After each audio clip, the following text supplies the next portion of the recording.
اگر امام اعظم یہ دعویٰ کر جاتے ہیں کسی جگہ کہ میں فلانی چیز کے قابل نہیں، تو میرا خیال ہے کبھی کبھی مجھے بھی مان ہی جانا چاہیے کہ فلاں منصب کے میں قابل، لیکن یہ لفظ کہنا، یہ جملہ زبان پہ آنا، یہ اللہ معاف کرے، یہ بہت ہی بڑے جگرے کی بات ہے کہ میں اس منصب کا اہل۔ امام صاحب فرمانے لگے، امام اعظم، اس نے کہا جناب لگ جائیں، اگرچہ اس کے پیچھے حکمت اور تھی، امام صاحب کر عاجزی ہی رہے تھے۔ اس نے کہا آپ قاضی لگ جائیں، فرمایا میں قابل نہیں۔ کہنے لگا آپ جھوٹ بول رہے ہیں، آپ قابل ہیں۔ آپ فرمانے لگے تو نے خود ہی تو فیصلہ کر دیا ہے، جو جھوٹا ہو اسے قاضی تو نہیں نہ بنایا جاتا، یہ تو نے فیصلہ کر دیا ہے، جھوٹا آدمی تو قاضی نہیں، قاضی تو کسی سچے کو بنانا چاہیے۔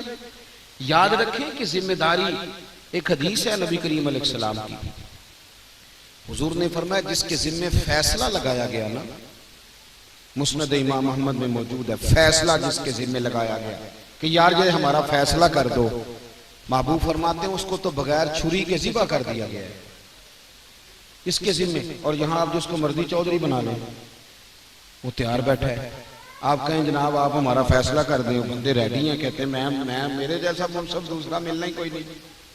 تھوڑا احساس کریں، پہلے تو ذمہ داری قبول کرنے سے پہلے سوچیں، اور اگر کوئی ذمہ داری آپ نے لے لی ہے، آپ اس منصب پہ بیٹھ گئے ہیں، آپ کسی نہ کسی طریقے فائز ہو گئے ہیں، پھر آپ احساس کریں یار، پھر آپ خیال کریں، پھر تھوڑی محبت کریں۔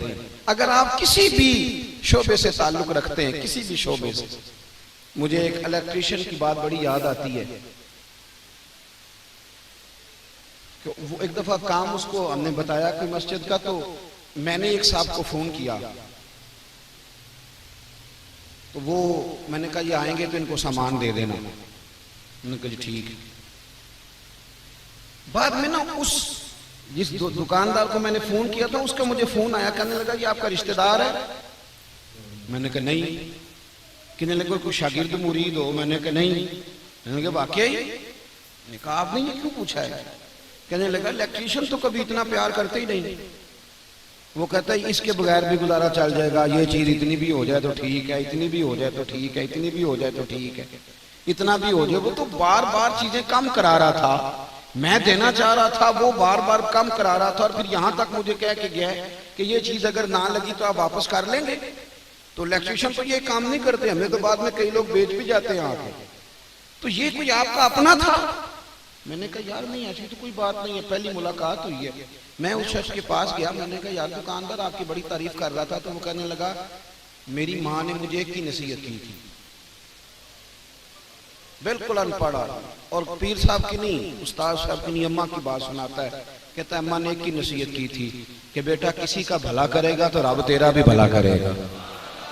مطلب اس میں کوئی لیکچر نہیں ہے، اس میں کوئی تفصیلات نہیں ہے، اس میں کوئی مسجع مکفہ۔ تو کہتا ہے میں نہ جہاں جہاں بھی کام کرتا ہوں کوشش کرتا ہوں مالکوں کا بھلا ہو جائے۔ تو وہ جو سامان تھا نا اس سے گنجائش بھی نکل سکتا۔ بھائی کیا بگڑے گا اگر آپ ذمہ داری سے کام کریں گے؟ مطلب کیا بگڑے گا اگر مزدور مسالہ اتنا بنائے جتنا کو اس کو پتہ لگ جانا، اور تھوڑی مہربانی کرے، تھوڑی توجہ دے، کسی کا نقصان نہ کرے، تو پھر اللہ بھی اسے برکت عطا فرماتا ہے۔ لیکن ہمارے مزاجوں میں وہ چیز ہی نہیں۔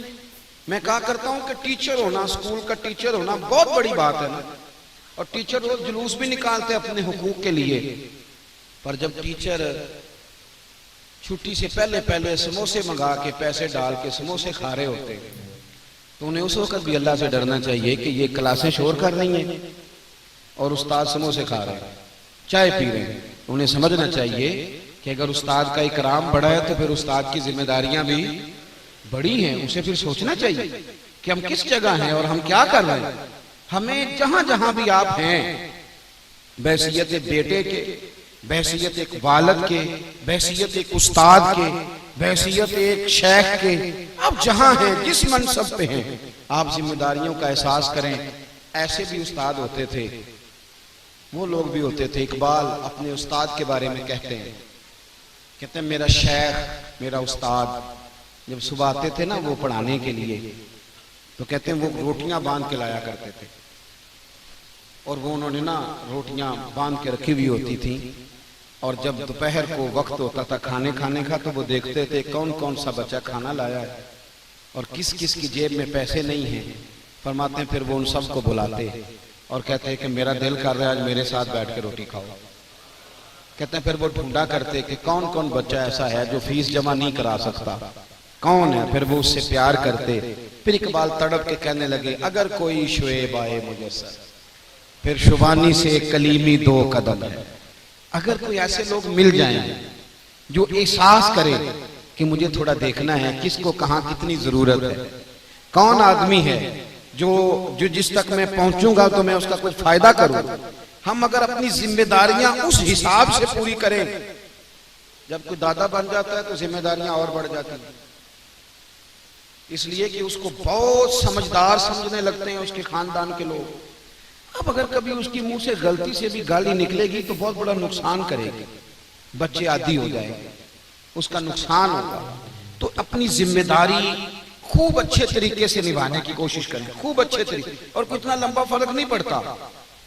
صبح اگر 8 بجے سے لے کے آپ کی 4 بجے تک ڈیوٹی ہے نا, تو آپ اگر اس میں سے کوئی داؤ لگانا بھی چاہیں گے تو آپ 1 گھنٹے کا لگا لیں گے, 1 گھنٹے کا.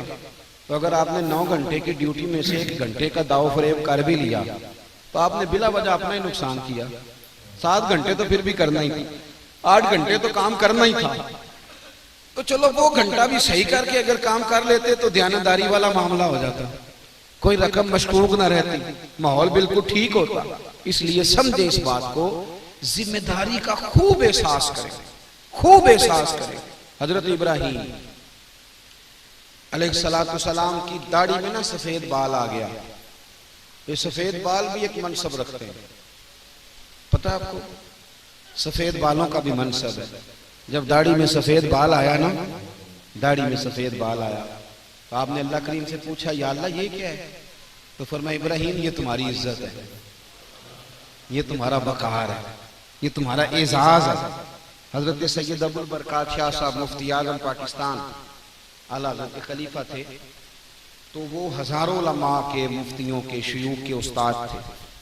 وہ ہر سال ایک ہی تقریر کرتے تھے دستار فضیلت پر, اور اپنے طالب علموں کو کہا کرتے تھے کہ بھائی لوگ نا تم کہو نہ کہو لیکن لوگ تمہارا اٹھنا بیٹھنا دین ہی سمجھیں گے, تمہارا بولنا لوگ دین ہی سمجھیں گے. کہیں گے ہمارے مولانا کر رہے ہیں تو کوئی گنجائش ہوگی تو کر رہے ہیں, یہ لوگ دین ہی سمجھیں گے.